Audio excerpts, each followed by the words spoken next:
Ladies and gentlemen, as has been pointed out to you,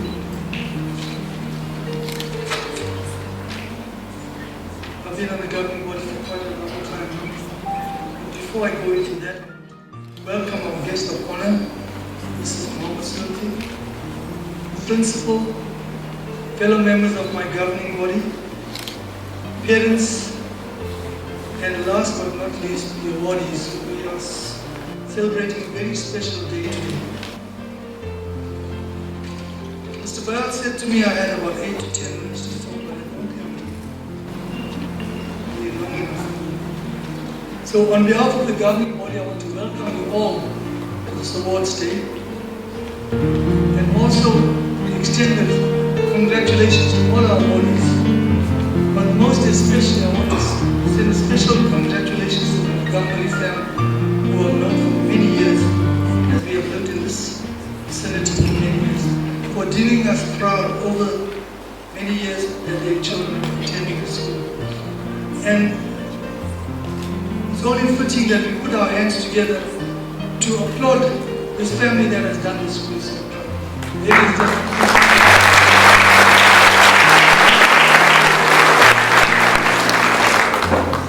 also, all the awardees would not have reached the success that they have without the school and the staff and the management. And I want to say, on behalf of the governing body, a very big thank you to our principal, Mr. Bayat, our staff members who have worked tirelessly in the best interest of our learners, to make sure that they get the education that they deserve. And we here at NWSS Secondary, over the years that I've been here, have strived to deliver world-class education.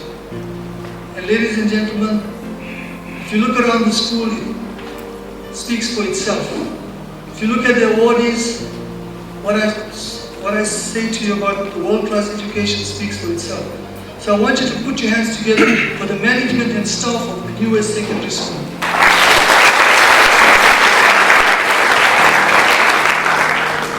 Thank you. Also, I would like to leave a message for parents before I step down as chairman of this governing body, and say to them that they must play an active role in the governing body. We need new members to come in because old members will be leaving this year, and we want you to consider seriously in joining the governing body. But having said that, I think I first need to tell you something about what the governing body is all about.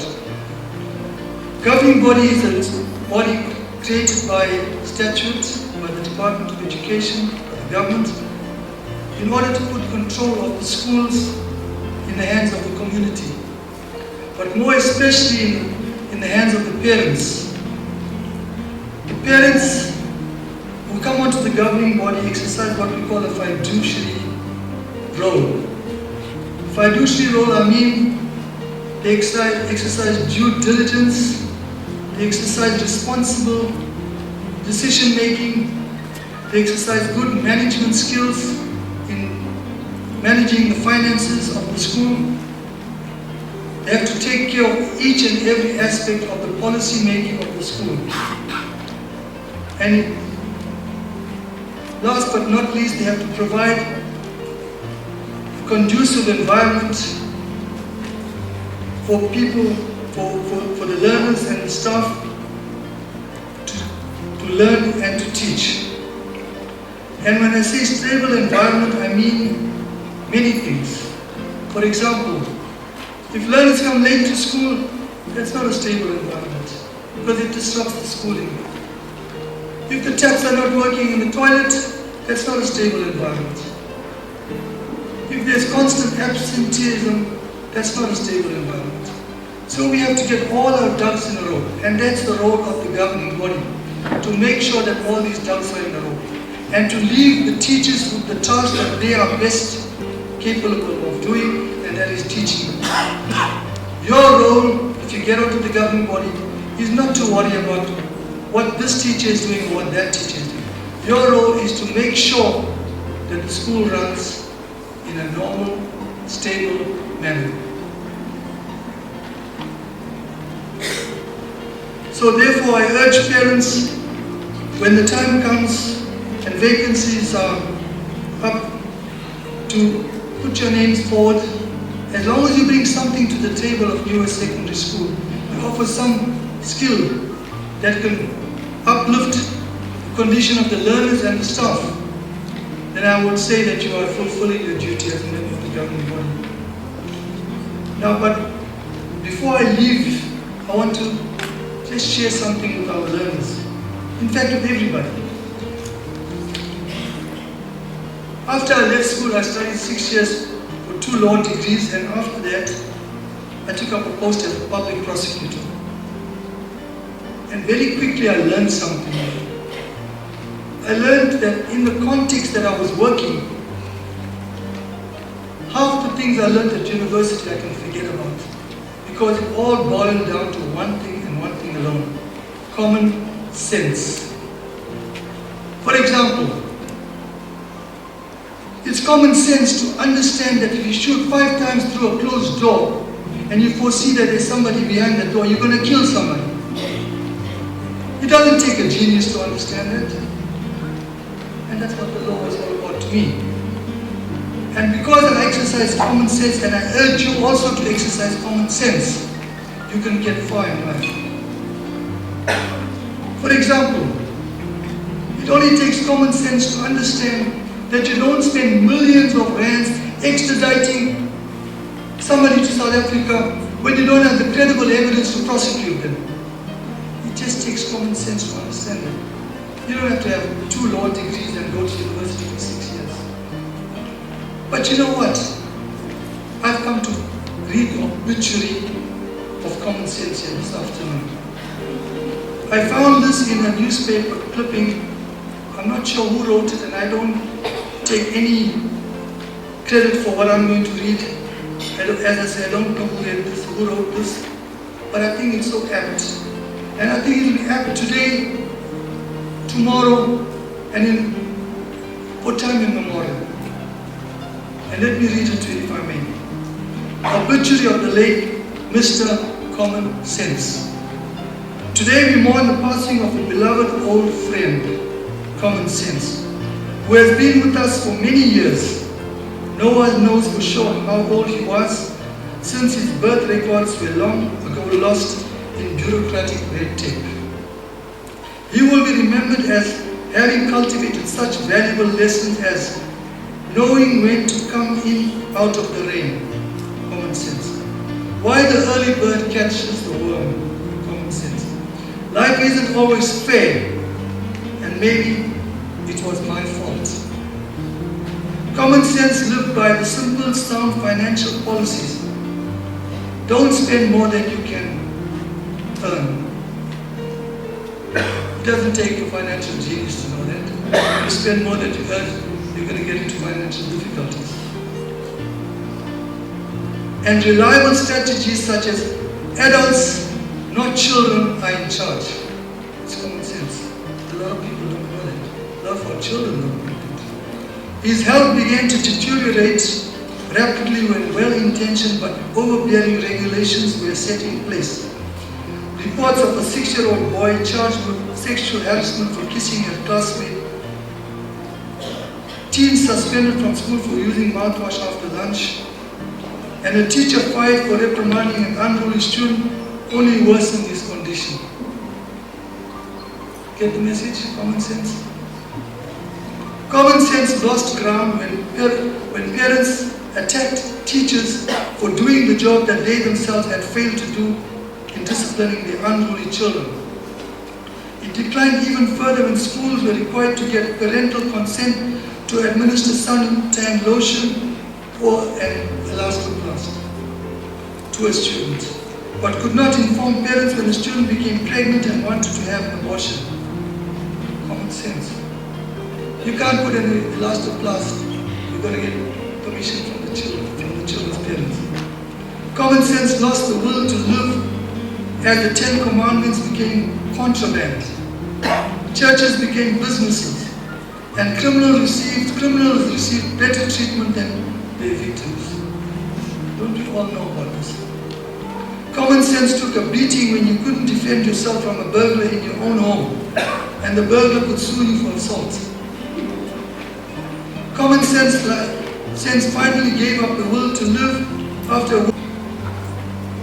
Thank you, Mrs. Burgess. Our guest of honor and keynote speaker, Mariam Mohammed Sethi, Mr. Khan, Chairman of the governing body, Mrs. Reddy, Deputy Principal, parents, friends, colleagues, members of our staff and our pupils. For those of you who have heard me over the last 17 years, you will realize that I very rarely use the word I in my speech. But I want you to indulge me a little bit this morning because at the beginning I'm going to say a little bit of I. There were two important milestones in my life in December 2014. On the 7th of December 2014, my wife Aisha and I celebrated our Ruby wedding anniversary. On the 31st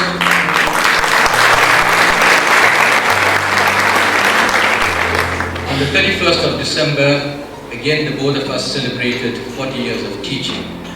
I don't know whether that's called a Ruby wedding anniversary or not. If she wasn't sitting in the hall, then you would have been debating which I've enjoyed more. But at the moment, marriage wins. But sometimes I've been told that I'm married to my profession as well.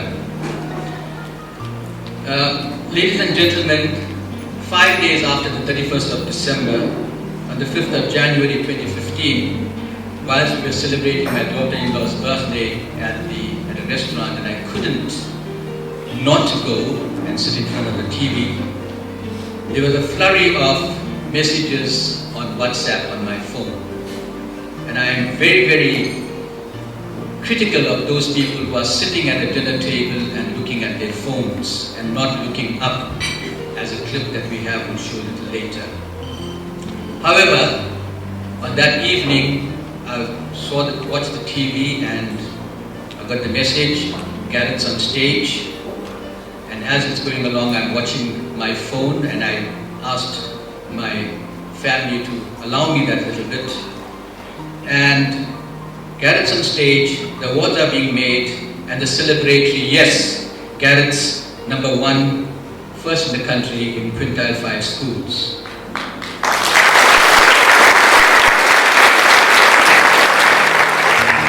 There was even more joy the next morning when the results were released. We rushed off to Acton Road to pick up the results, came back to school, left it with the teachers here, and I went off to the ICC. And then when we analyzed the results, we found that we celebrated the results not only of Gareth, but also of our Dux Proxime, Krishna Chetty, as well as the 15 candidates who all scored A aggregates, and all the others who had done exceptionally well in the metric exam. So that was a fitting present for me, having completed 40 years of teaching. Ladies and gentlemen, it is customary at the awards day to focus on the activities of the past year. These are too numerous to mention here, and you will get a better picture of it from our website and the digital newsletters that we send you. However, the highlights were the MJ Naidu Foundation for Social Justice quiz, the Spelling Bee, the DBS English Olympiad, the Afrikaans Spellathon, Maths and Science Olympiads, Psycho Accounting Olympiad, and the various sports programs. In addition, we have a very extensive outreach program whereby our pupils make a huge effort to alleviate the plight of the disadvantaged, the vulnerable, and the poverty-stricken in our community.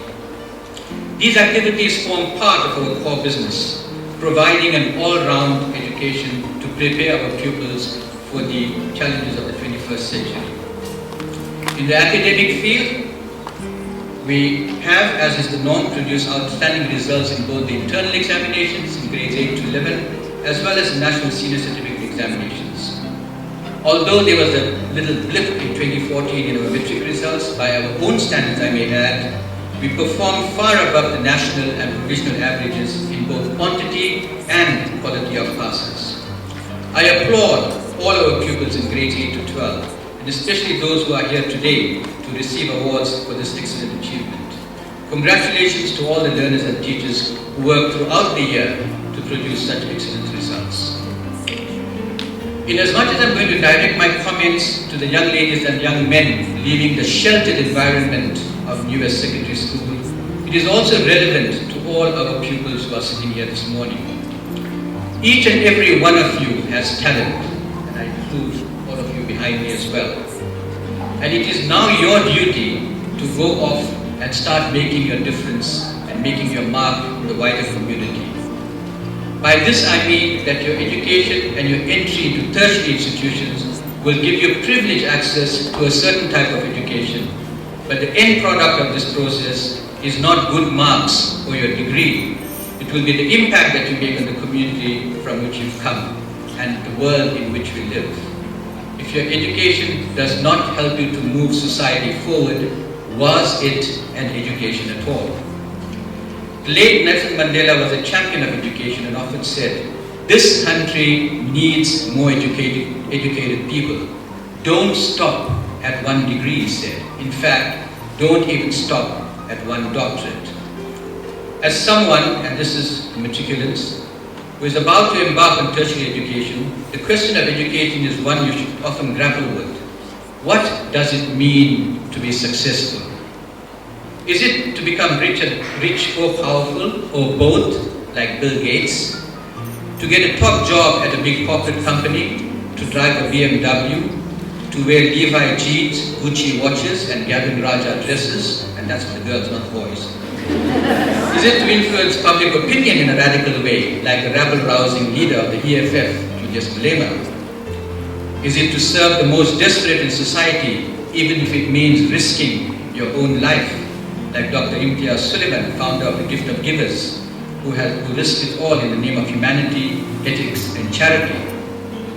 Is it to design a brilliant idea that changes the way human beings all around the world interact with each other, like Mark Zuckerberg, inventor of Facebook? I hope you like us on Facebook. Is it to design the right idea at the right time and sell it to the right people like Vinnie Lingam, the 35-year-old South African who sold his gift card cell phone app for $100 million to an American company. Mark Shuttleworth falls into the same category as well. Or is it to be the best possible parent you can be, the best possible husband or wife you can be, the best possible child to your parents or sibling to your brother or sister? Because sometimes the true test of success and education is in how you treat the people you are closest to, like your family. And NWSS is your family as well. Because whatever you do and wherever this education takes you, if you are able to see above and beyond others, it is only because you have the privilege and the opportunity to stand on the shoulders of giants. So what kind of an example will you leave behind? What kind of a story will people tell about you?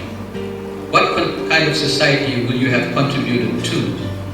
And will your ideas make our global village a better place to live in? Matriculants, I hope you will also grapple with these questions. I wish you all the very best. My parting advice is that you become critical thinkers in society who don't just participate in the conversation, but determine what the conversation should be.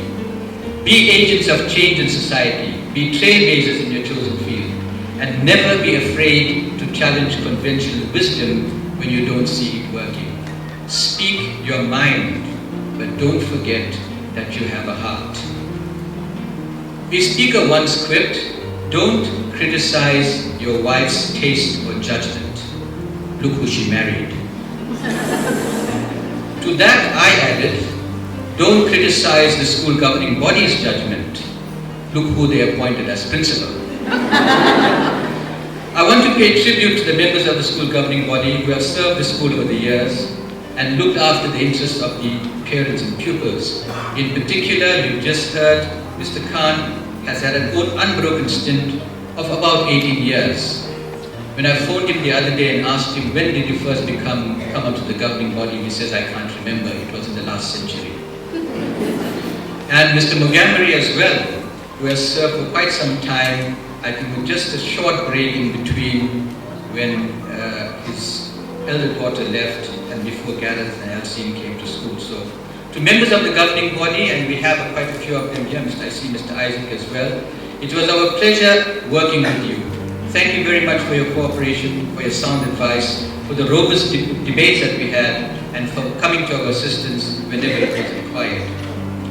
In any institution, a strong team is essential to ensure success.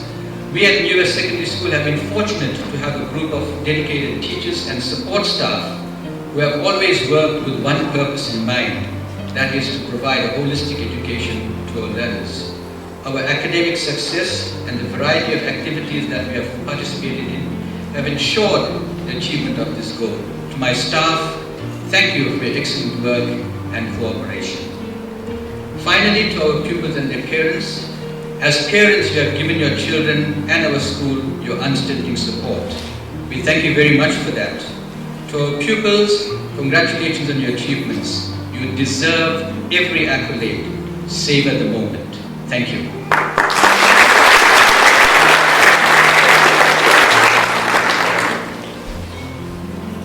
It is also my pleasure this morning to introduce our guest of honor and keynote speaker, Mariam Muhammad Sethi. I can't get around saying Mrs. Mariam Muhammad Sethi, who was in my first English class when I arrived at NWSS Secondary School in 1989. She was in matric then, and we still remember with a lot of mirth that I was teaching in room 36, which is in the A block, and the biology lessons with Mr. Osman were in the lab, and they'd be standing waiting for the siren, books in hand, and even if I was in mid-sentence, if the siren went, up they got and they ran, simply because Mr. Osman didn't tolerate tardiness. But Mariam matriculated at NWSS Secondary School in 1989. She was our Dutch pupil. She completed a Bachelor's of Engineering degree, Chemical Engineering degree from the University of Natal in 1993, worked at Unilever as a process engineer, and then moved to Chicago in the USA in December 1995. There she completed an MBA and worked in various organizations, largely as a senior project manager at Accenture, consulting and specializing in virtual workplace design and management. She relocated to Botswana in 2003 and worked for a beverage firm, the Coca-Cola bottler, in various management and executive positions, specializing in lean world-class manufacturing. She resigned in 2012 from the plant manager position to join the family business. She is currently managing ITIQ Botswana with her husband, and she is responsible for business development of the technical training division and overall marketing of the business. Sometimes, ladies and gentlemen, the introduction of the CV is longer than the speaker's speech, and I've cut down here with respect to her. She's married to Vish Sethi for 15 years and mother to Rehan, who is 10 years old. Good morning to the school governing body, because I won't have my back to you, you see. So, members of the school faculty, parents, and our distinguished guests of today. You guys, the learners. Thank you to Mr. Bayal and the school for inviting me. When one looks back at one's life, you get on with things. So it's such a humbling feeling to have been asked, and I truly am honored to be here today. So thank you very much. I'm also a little bit nervous. So you see, I've done lots of things, but I've never had to stand and speak like this with my English teacher sitting in the back. And he said, give it to 10 minutes, and I timed myself. Because when we were in class, you had to time yourself, right? So I timed it to 10 minutes. But I don't think I'm going to lose that clock anymore. So I may have covered up, some of the grey, but it's been 25 years since I had my awards day. And it wasn't here, it was at VS Mike School. In Mike. Forgot a few things.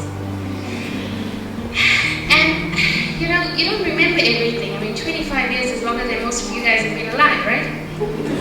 Unless everybody sitting here is 25, I don't know. No? You sure? So, when 25 years go by, you kind of forget a lot of things. But, I didn't forget that feeling that I know you guys have today. It's that feeling of giddy accomplishment. Those butterflies, it's the same feeling when you see a good-looking guy or girl. It's a giddy feeling of accomplishment. And boy, oh boy, should you enjoy it. Because you have truly earned it. So, first off, my congratulations to each and every one of the learners sitting here today. Well done.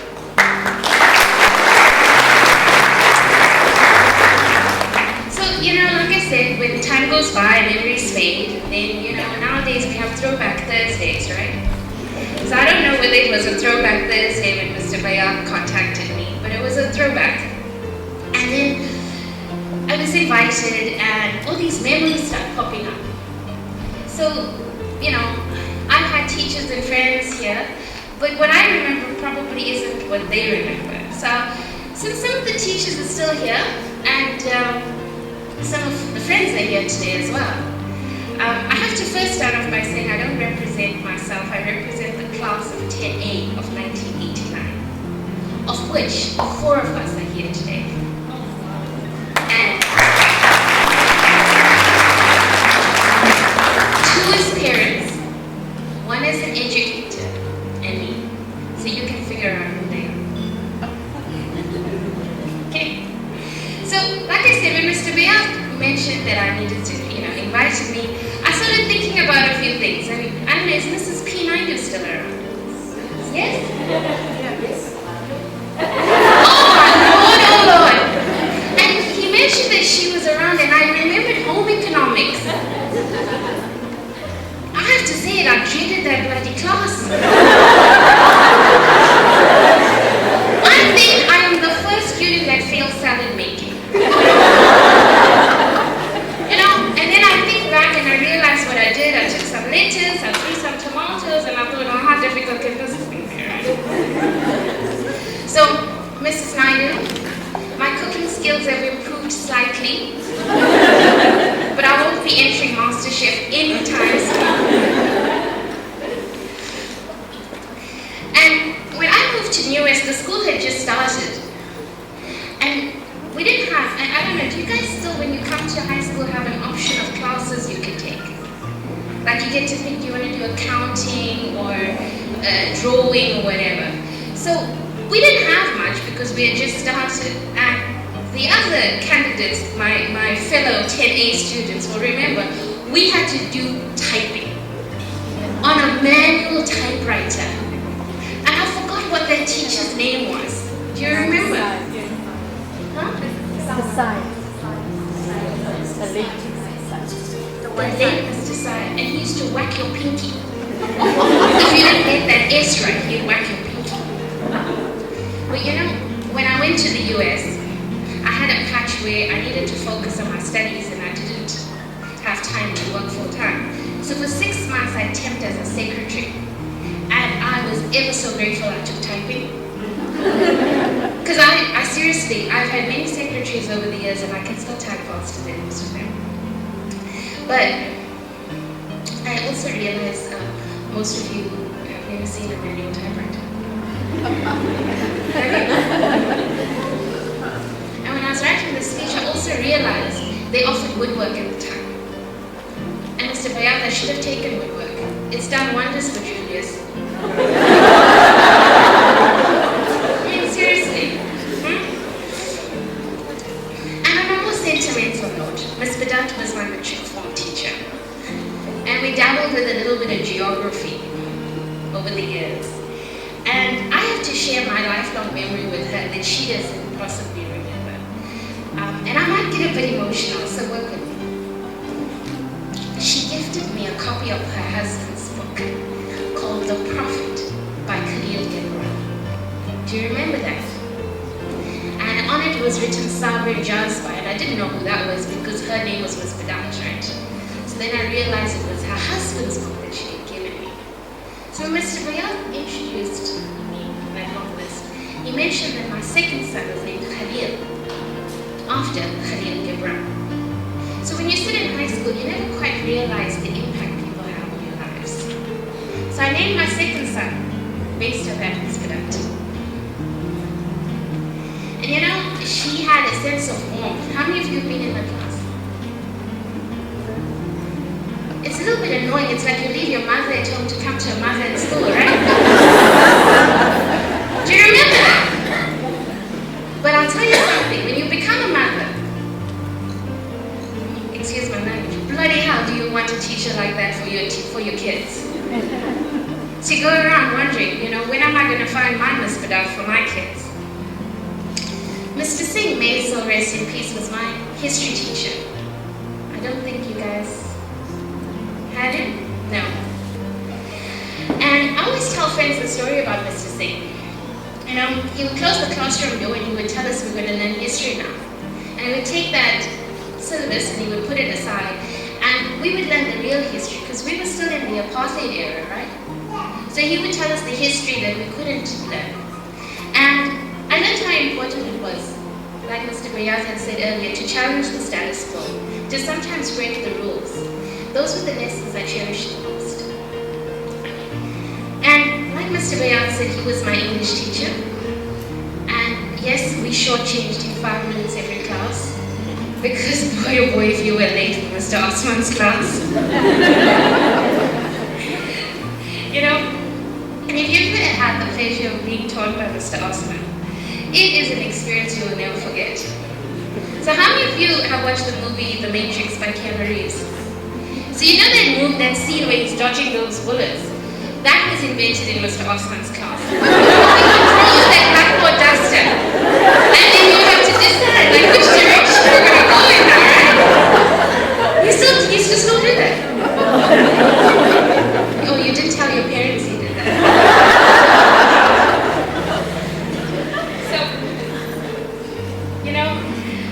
But I have to tell you, Mr. Osman was a strict disciplinarian, and as an adult, and I have a lot of my standard 10A friends on Facebook, and we all say that and we are all the better for it because of that. So thank you, Mr. Oscar.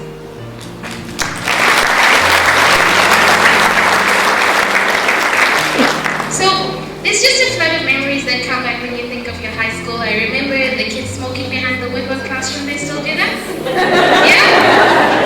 Yeah, I don't think your governing body knows that. Okay, I remember assembly. Our assembly used to be held out of the bottom bay, out in the open, not in a hall. We didn't have a hall when we graduated in '89. It was, I don't know, like the tennis courts. And I remember, most of all, was the school sports. I was in Nika House. Do you still have Nika House? Love God. You have different colored houses.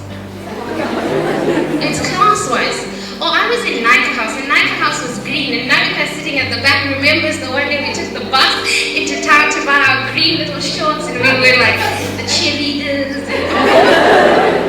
But I loved school sports. I loved the atmosphere, the dance, the heat. But you know what, guys? I loved being a new as a matriculant. And I truly loved it. We worked hard, we had great teachers, you know. We had wonderful friends, and it prepared us for life. And I'm sharing this with you because you probably don't realize how it's prepared you for life. You know, in ways that I didn't even know. I learned how to educate myself, have self-discipline, have courage in what I set out to do, and have integrity in everything that I did. But yet when I sat there, like you know today, all of you, I wasn't very confident. Because I thought, you know, yeah, I've done well. But I'm probably just a big fish in a small pond, right? You never know. And then I started my engineering degree at Patel Varsity, and every student sitting next to me had 4 or 5 distinctions. They were the DUTS recipient of their school. So suddenly I was a very small fish in a very big pond. And to the matriculants that are going out there, it may feel like that. There were no supportive teachers. There was freedom to do whatever I wanted to, whenever I wanted to. So when I said to write this speech, I had to think about what motivated me to get up there, right? And I must confess, money is a great motivator. But not the acquisition of wealth, because that's just greed. But to get away from poverty is a great motivator. So I remember my mother, who came with me today, sitting very radiant, and she said to me, she said, see, you know, my child, you're a good student, you do well, you get good grades, but honestly, we don't get a scholarship. We don't have anything we can do for you. Okay? And so I went to my proverbial bum off. I got a fully paid bursary to go and do my 4 years of engineering. And the thought of failing, to have to pay back that bursary or have to not be able to study, was a great motivator. Right? To not be independent, and who would I be dependent on? Right? Because that's a great motivator. So my story may be the same for some of you. It may be very different for many of you. But the common thread at the end is to be better than what you are today. You will step into a world that will consume you. There are no boundaries other than what you create for yourself. There are no supportive teachers. Honestly, no one's going to care in a few weeks if you show up. So the real question is, what will make you show up? Be it a class, start a new job, set up your own business, and then when you show up, you know, what's going to make you stand apart from everybody else? Right? And the answer is it's going to be different for each one of you. What you need to do is think about what will motivate you to show up. And it has to be authentic. It has to come from the soul, you know? Like Mr. Bayat was saying earlier, you can't just say I want to drive a new AMG Mercedes or have some swag in my Armani, right? You have to think bigger than that. Oprah Winfrey said, the key is not to worry about being successful, but instead to work towards being significant, and the success will follow. She goes on to add, you are what you believe, and at this time in your life, that is crucial, to believe in have to know what you're passionate about. You have to believe you can overcome adversity and diversions. You have to be able to say, I'm a great communicator, I'm a great problem solver, I'm an inquiring person, because that's what's going to guide you. That's what's going to eventually make you show up every day. Your passion will motivate you. Okay? And if you can find the right motivator, the right mindset, then you can literally conquer the world. And as you go out to conquer the world, don't let your circumstances, your history, define you to the point that it holds you back. Respect it, but move forward. You have an excellent starting point with NWSS Secondary. And I wanted to say this all my life. For once, trust me, I speak from experience. Okay.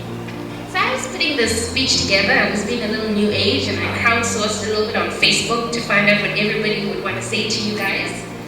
And I had to share what my sister said. She's the head of clinical education for GE, so she has a little bit of substance behind it. She said to tell you guys to be creative, lateral thinking, to have a holistic approach to education. She says that being a tertiary educator, she finds this lacking. So this would echo my final thoughts to you. Have a holistic approach to life. As you forge ahead into inspirational careers, don't forget to fall in love, have a hobby, get lost in a good book, feed your soul with spirituality, and be of service to your community. And the best thing I learned from NWSS Secondary, that you also know, and should never forget, always, always lead by example in everything you do. Thank you.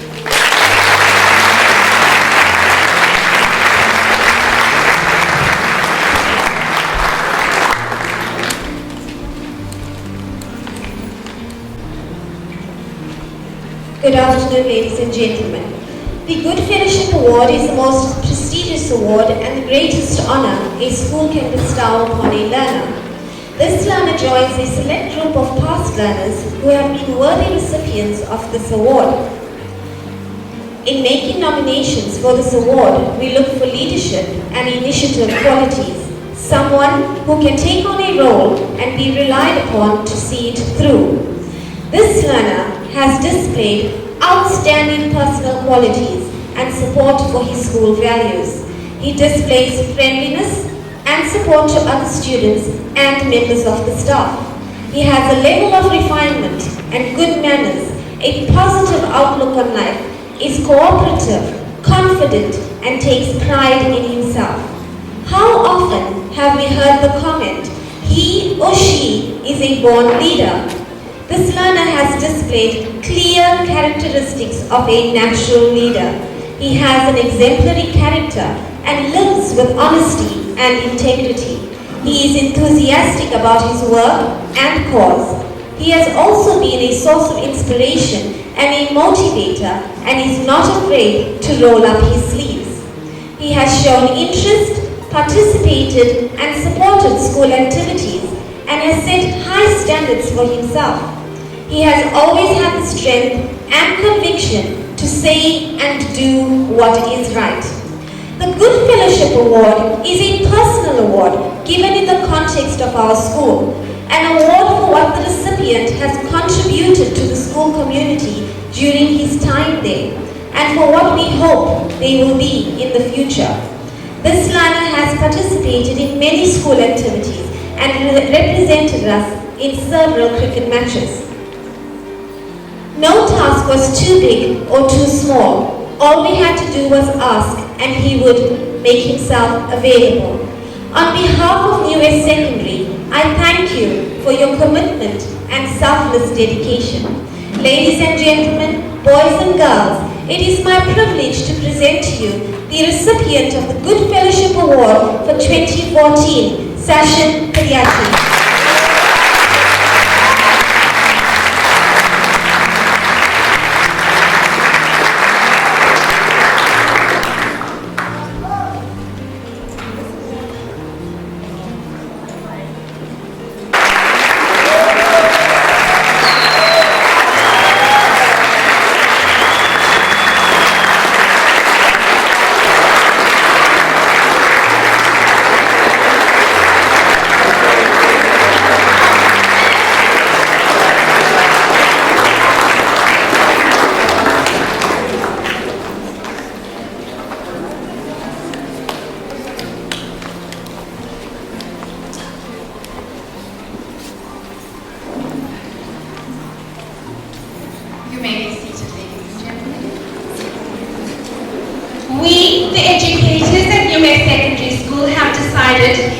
that we would be doing our top 2 students no justice if we could not form a guard of honor.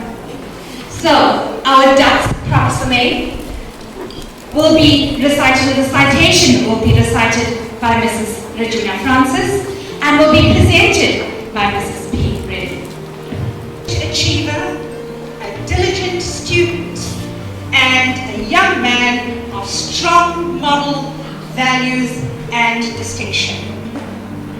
Having obtained a 92% aggregate in the 2014 NSC examination, he has once again surpassed all expectations. This young man participated in the grade 11 and 12 Maths Olympiad, which earned him a silver certificate in grade 12. He also participated in the AMISA Maths Challenge in grades 8 and 9, as well as in the Life Sciences Olympiad in grade 10. This exemplary student was placed first in geography in both grade 10 and 11. These are only but a few of our Dux Proximates secondary school accolades. Aristotle once stated, and I quote, "We are what we do repeatedly.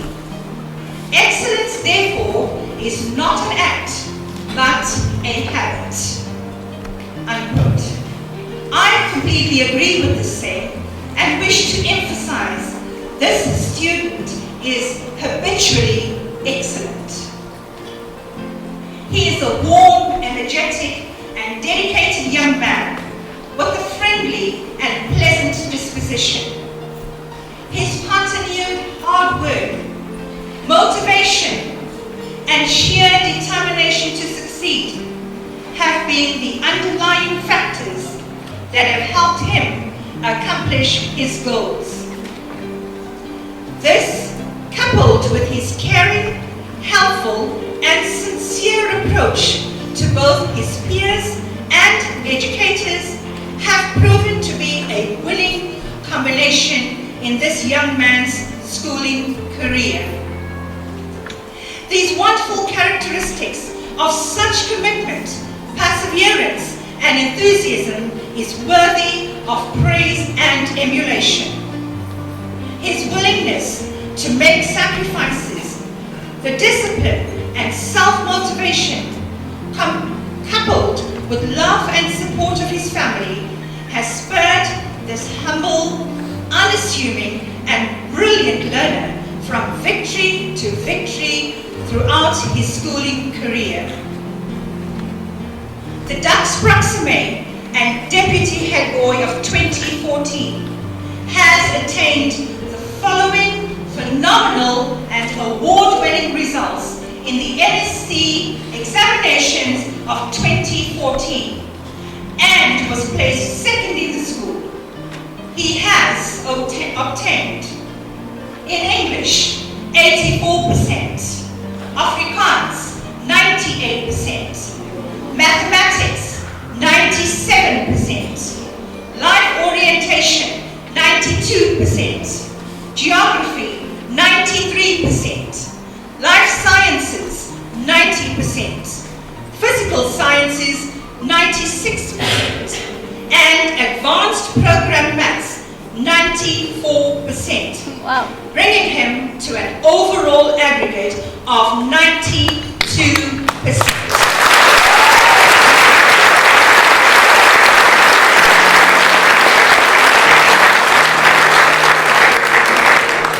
Ladies and gentlemen, my pleasure and honor, I present to you a candidate who has made his alma mater proud, the recipient of the Dux Proximate of New West Secondary, Krishna Chetty.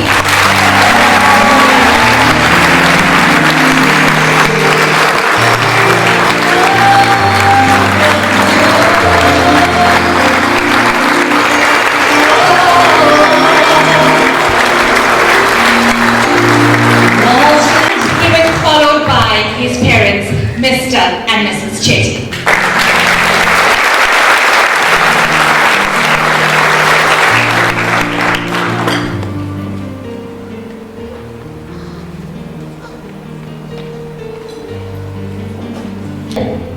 obtained 9 distinctions in all the subjects that he entered for.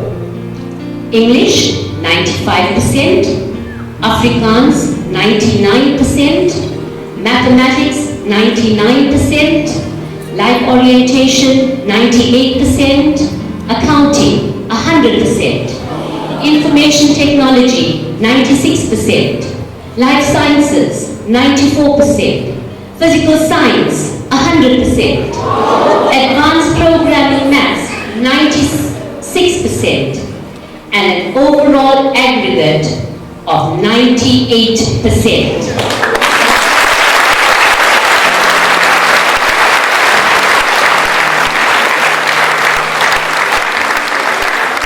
These outstanding results has placed him first in our school. Over and above this, he obtained the highest mark in the KZN province in the following subjects: Accounting, Afrikaans First Additional Language, and Information Technology. His accolades go on. He was also placed first in the Durban West Circuit, the Amlazi District, and the province of KwaZulu-Natal. The culmination of this learner's hard work, commitment, and dedication to his studies has resulted in him not only achieving all of what you just heard, but being placed first in South Africa in quintile 5 schools out of a total of 532,000 candidates. It is my great pleasure to call upon Gareth David Montgomery, class 2014.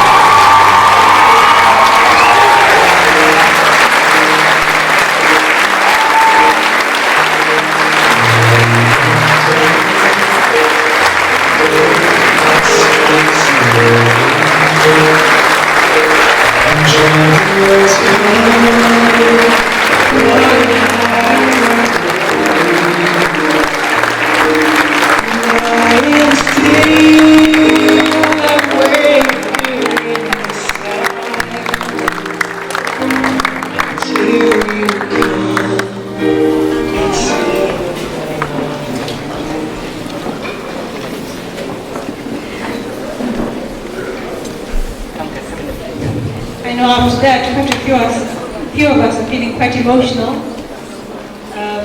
Gareth, you have brought us to this. Gareth was escorted by Mr. Wyatt and Mrs. Reddy, followed by his parents. I know he asked the question, why that song, as he walked up. Yes, we acknowledge parents too.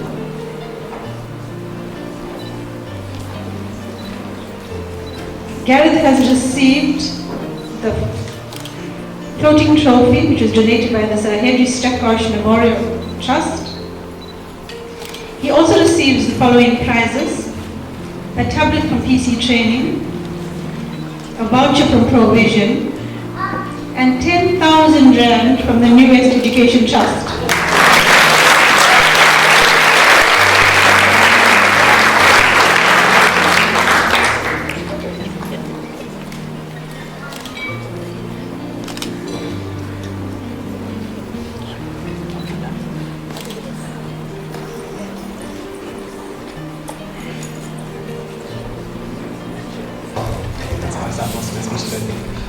Actually, at some point, I'll probably start with a quick protocol. So, good morning to the principal, teachers, guest of honor, parents, other honored guests, and of course, us, the awardees.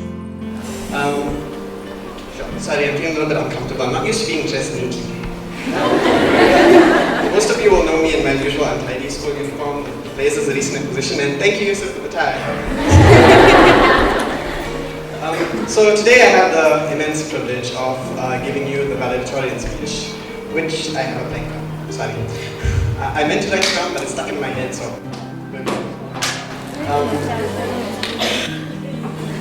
So I only recently learned that a valedictorian speech is actually a farewell speech. I always imagined it was some sort of a weird thank you motivational thing, but it's actually a farewell. And in that case, I'm a little bit stuck because I'm one person. My experience of school has been entirely different from all of you. Some of us will be sad to say goodbye to school.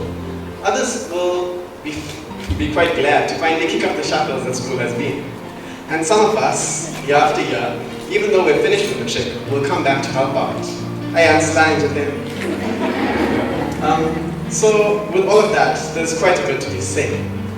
So the first thing I was thinking of when I was writing the speech was to say goodbye and thanks for everything. But that sounded a bit lackluster, I thought. It didn't quite encompass everything. The crazy moments we've shared, the odd and weird memories we've made, that's you, Nomalelo. And all the other things that we've experienced throughout our schooling career. So I think I'm going to start with the teachers. To Mr. S.K. Gamda, I don't think he's here, but thank you for those 5-minute pep talks before each physics lesson and instilling in us the value of punctuality. Also, thank you to Mr. S. Gamda for being a dedicated maths teacher and the rather interesting noise pollution he provided in the A block.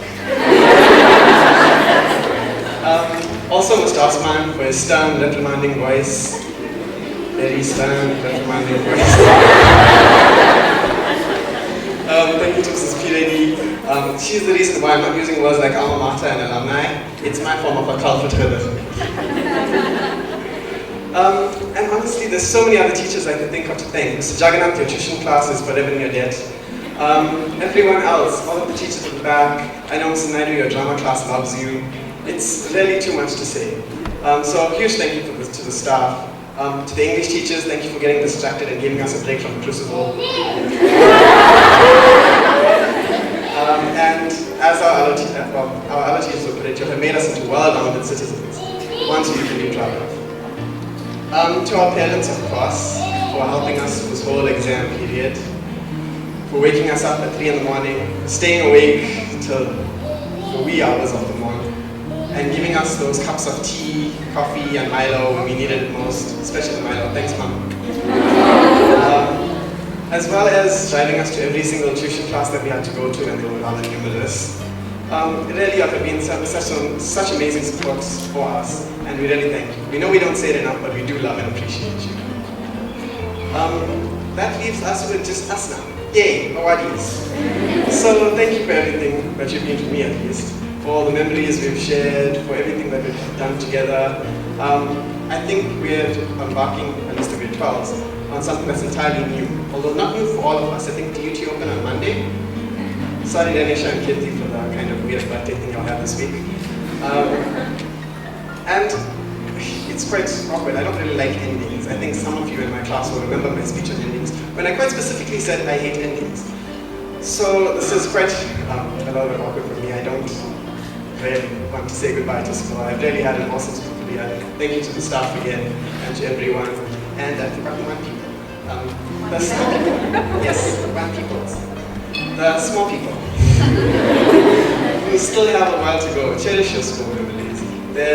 I'm pretty sure you'll look back on them. You might think now, you can't wait to get out of school, but when you get to here, you realize there's so much more that you wish you could have done during school time, and you're really going to miss your teachers. No matter how many questions for maths they've given you, you will miss them. So thank you to all of you for paying attention to me for this while. And I suppose I could just sum it up with one sentence, which you should have done instead of saying the whole thing. So long and thanks for everything.